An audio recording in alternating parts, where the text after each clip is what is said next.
भगवान बुद्ध एक आश्रम में अपने सैकड़ों शिष्यों के साथ रहते थे। उन्हीं में से कुछ नए शिष्य थे, कुछ पुराने शिष्य थे। उनमें से एक शिष्य जिसका नाम कर्मदास था, जो अभी उनके आश्रम में नया था और छात्र ही था, वह बहुत अधिक बोलता था। सदैव स्वयं को दूसरों से बहुत श्रेष्ठ समझता था और दूसरों की बात काट कर उन्हें नीचा दिखाता था। शांत, एकाग्र होने का नाटक किया करता था। स्वयं को ज्ञानी दिखाने का दंभ भरता था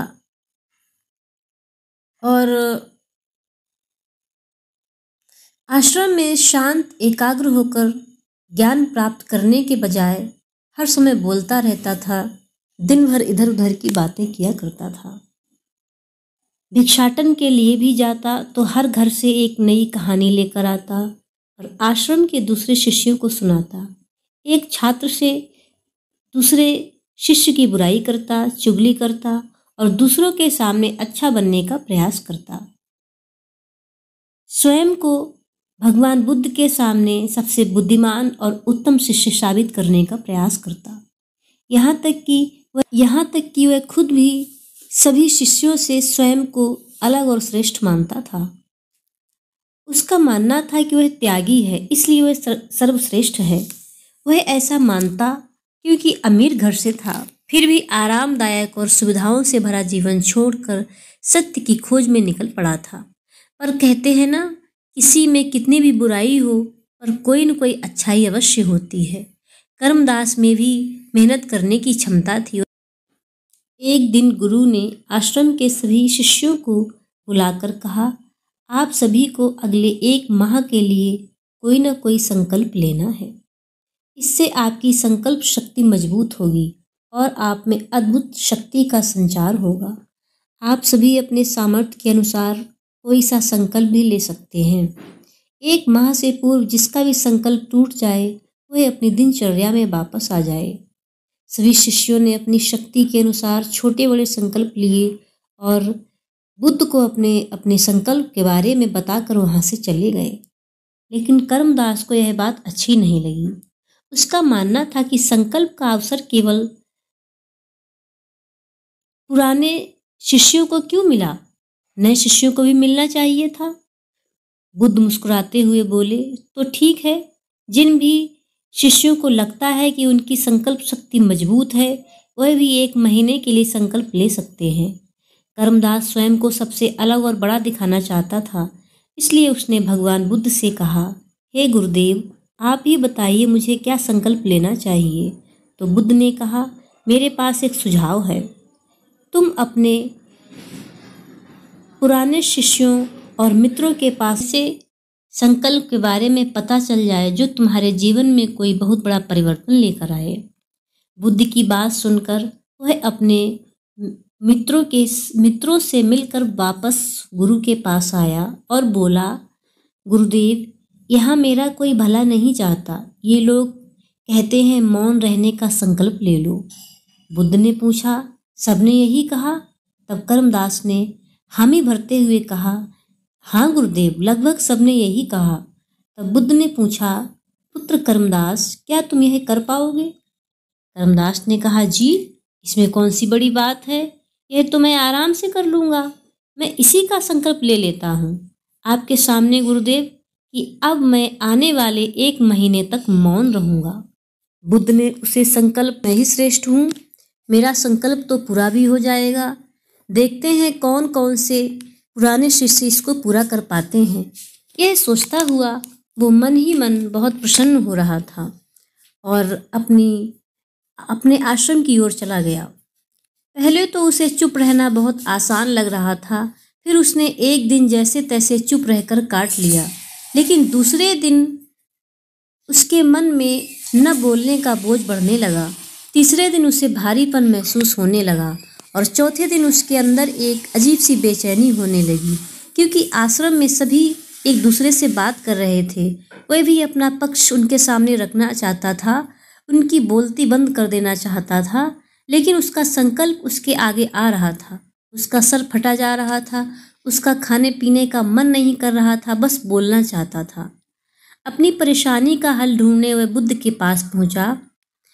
भगवान बुद्ध के पास पहुंचकर उसने उनके सामने बैठकर लिखकर उन्हें बताया कि गुरुदेव, मैं बोलना चाहता हूँ, मुझसे रहा नहीं जा रहा, मैं क्या करूँ? क्या मैं संकल्प तोड़ दूँ? बुद्ध मुस्कुराकर बोले, संकल्प तो तोड़ने के लिए ही होते हैं, तो तुम तोड़ सकते हो, परंतु जो अपने संकल्प को पूरा कर लेता है वही अपनी आंतरिक शक्ति और जागृति की राह पर आगे बढ़ जाता है। बाकी तुम्हारा संकल्प है, उसे रखना या तोड़ना तुम्हारे हाथ में है। काफ़ी विचार करने के बाद करमदास ने अपने गुरु से कहा, मैं संकल्प नहीं तोड़ना चाहता, मैं इसे पूर्ण करूँगा। यह कहकर गुरुदेव को प्रणाम कर करमदास अपने आश्रम में चला गया। अब उसने बिना जरूरत अपनी कुटिया से बाहर निकलना भी बंद कर दिया। उसके सहपाठी भिक्षु और शिक्षक भी हैरान थे, करमदास का संकल्प इतना लंबा कैसे चल रहा। अब करमदास बाहर तो जवाब नहीं देता, पर अब जितना ज़्यादा मौन रहता उतनी ही पुरानी बातें यादें सब बहुत तीव्र वेग से उसके अंदर प्रकट हो रही थीं। अब मौन और ज़्यादा मुखर हो रहा था। करमदास ज़्यादा बेचैन होने लगा था। उसने पुनः अपने गुरु से इसका हल जानना चाहा। पुनः अपने गुरु से लिखकर पूछा, मैं बाहर से जितना मौन हूँ, अंदर में उतना ही शोर है। क्या इसके बाद भी मेरा संकल्प जारी है या मेरा संकल्प टूट चुका है? बुद्ध ने उत्तर दिया, तुम्हारा संकल्प अभी भी जारी है, लेकिन जब तक लोगों की आवाज़ तुम्हारे कानों में पड़ती रहेगी, तुम्हारा मन बोलता रहेगा, क्योंकि इसे तो आदत है बोलने की। तुम्हें इससे बाहर आने के लिए इन आवाज़ों से दूर जाना पड़ेगा। बुद्ध की ये सीख लेकर गुरु को प्रणाम कर करमदास वापस अपनी कुटिया को छोड़कर जंगल की तरफ चला गया। उसने सोचा, जब मेरा संकल्प का समय पूरा हो जाएगा तभी लौट कर आऊँगा। परंतु जब वह जंगल चला गया तब उसने जाना कि वह अंदर से अशांत था, इसलिए बाहर से इतना शोर मचाता था। जब पूरा महीना बीतने के बाद वह लौटकर आश्रम नहीं आया, तब उसके मित्रगण और शिष्यों ने गुरुदेव से बात करने और उनसे जाकर कहा, हे गुरुदेव, 1 महीने से ज़्यादा हो चुका है, परंतु करमदास अभी तक लौटकर वापस नहीं आया। क्या हमें उसे ढूंढना चाहिए? क्या पता किसी जानवर ने उस पर हमला तो नहीं कर दिया है, या उसकी तबीयत खराब है। क्या पता वह रास्ता भटक गया हो। हमें उसके बारे में ज़्यादा जानकारी नहीं है, तो क्या हमें उसकी मदद के लिए जाना चाहिए? बुद्ध ने अपने शिष्यों से कहा, तुम सब भी तो यही चाहते थे कि वह चुप हो जाए। यह संकल्प तो तुम ही लोगों ने उसे सुझाया था, फिर अब तुम उसकी चिंता क्यों कर रहे हो? सब शर्मिंदा थे और उसी भाव से एक शिष्य ने कहा, हमें क्या पता था हमारा यह सुझाव हमारे आश्रम के ही शिष्य के लिए इतना हानिकारक हो जाएगा और वह आश्रम छोड़कर चला जाएगा और फिर कभी वापस नहीं आएगा। बुद्ध ने मुस्कुराते हुए बोला, चिंता मत करो, वह आ जाएगा। कुछ समय के बाद एक दिन करमदास आश्रम आया। उसके मित्रों ने उसे घेर लिया और उससे बातें करने लगे। यह क्या, करमदास तो सबसे घुल मिलकर प्रेम पूर्वक बातें कर रहा था। न किसी का उपहास, न किसी से आगे निकलने की होड़, न किसी से बड़ा बनने की चाहत। उसे देखकर लग रहा था मानो वह बदल सा गया हो। अपने मित्रों से बात करके वह अपने पुराने शिष्यों के पास गया। उन्हें भी चरण स्पर्श प्रणाम कर उनके हालचाल पूछे और उनसे प्रेम पूर्वक बातें कर अपने गुरुदेव बुद्ध से मिलने चला गया। बुद्ध के सामने हाथ जोड़कर उसने कहा, हे गुरुदेव, मैं जंगल से वापस आ चुका हूँ और मुझे आपसे अपने संकल्प के बारे में बात करनी है। बुद्ध ने कहा, हाँ ठीक है, परंतु अभी मेरा विश्राम का समय हो रहा है। विश्राम के बाद मैं तुमसे बुद्ध आश्रम के अंदर चले गए। करमदास भी दूसरे शिष्यों की कुटिया की तरफ चला गया। यह सब देख रहे थे। एक पुराने शिष्य ने करमदास से, परंतु आपने करमदास से बात क्यों नहीं की? वह इतने महीनों बाद आया है, हमें उसकी इतनी चिंता थी और वह आपसे कुछ आवश्यक बातें करना चाहता था, फिर आपने उसकी बात टाल दी। गुरुदेव ने मुस्कुराते हुए कहा, यही तो उसकी परीक्षा है। क्या वह सच में मुझसे मिलने के लिए शांत रह पाएगा या फिर मेरे मना कर देने से उसके अंदर की अशांति फिर से जाग जाएगी। देखते हैं। यह बोलकर बुद्ध विश्राम करने लगे। कुछ समय पश्चात जब विश्राम करके जागे तब उन्होंने कर्मदास को बुलाया और पूछा, हाँ बताओ पुत्र, तुम क्या बताना चाहते थे। कर्मदास ने हाथ जोड़कर कहा, गुरुदेव मुझे तो नहीं पता कि मेरा संकल्प पूरा हुआ या नहीं, इसी के बारे में आपसे चर्चा करना चाहता था। जब मैं यहाँ से जंगल गया तब मेरे बाहर तो बहुत ही शांति हो गई, परंतु मेरे अंदर का शोर बढ़ता गया, जिससे मैं बहुत परेशान होने लगा और फिर मैं जोर जोर से चिल्लाने लगा, परंतु शोर कम नहीं हुआ। कुछ समय बाद जब मैंने उस शोर को सुनना शुरू किया तब जाना कि जो शोर मैं बाहर मचाता था वह शोर मेरे अंदर रहता था।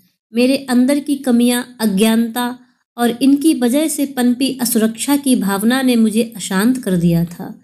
मैं अपनी कमियों को सुधारने और अपने ज्ञान वर्धन करने के बजाय उसे दबाता था और अपने मौखिक शक्ति से जीतना चाहता था।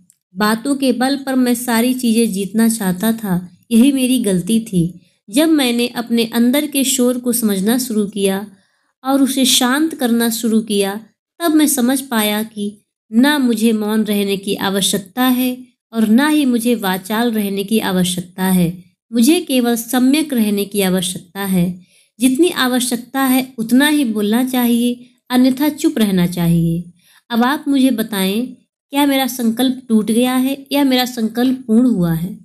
बुद्ध ने मुस्कुराते हुए कहा, पुत्र, यदि तुम 1 महीने तक बिना कुछ बोले चुप रहते हो और मुझसे कोई प्रश्न भी न करते और अपनी यात्रा में आगे भी न बढ़ते, तब भी तुम्हारा उस संकल्प के पीछे की योजना सिद्ध नहीं हो पाती। तुमने जंगल जाकर अपने लिए सिद्ध किया। मैं प्रसन्न हूँ कि तुम्हारा संकल्प भी पूरा हो गया और उसके पीछे की योजना भी सिद्ध हो गई। कर्मदास यह सुनकर आनंद से भर गया। उसके चेहरे की मंद मंद मुस्कान सब बयान कर रही थी। फिर बुद्ध ने कहा, अब मैं चाहता हूँ कि मैं इस आश्रम के सभी लोगों से बात करूँ। उन सबको बुला लाओ। कर्मदास जाकर सारे शिष्यों को, सारे भिक्षुओं को इकट्ठा करके ले आया। उन सब ने गुरु को चरण स्पर्श कर प्रणाम किया और बुद्ध को सुनने के लिए करवद्ध खड़े हो गए। बुद्ध ने कहा, मेरे प्यारे शिष्यों, मेरे प्यारे भिक्षुओं, उसे शांत करवाएं या शांति की राह दिखाएं, न कि उसकी कमियां निकालकर उसे और दुखी या अशांत करें। यदि आप अशांत हैं और आपको कोई बताता है तो आप मदद मांगें और अपने आप को शांत करने का प्रयास करें, न कि मौखिक शक्ति से उसे हराने का प्रयास करें।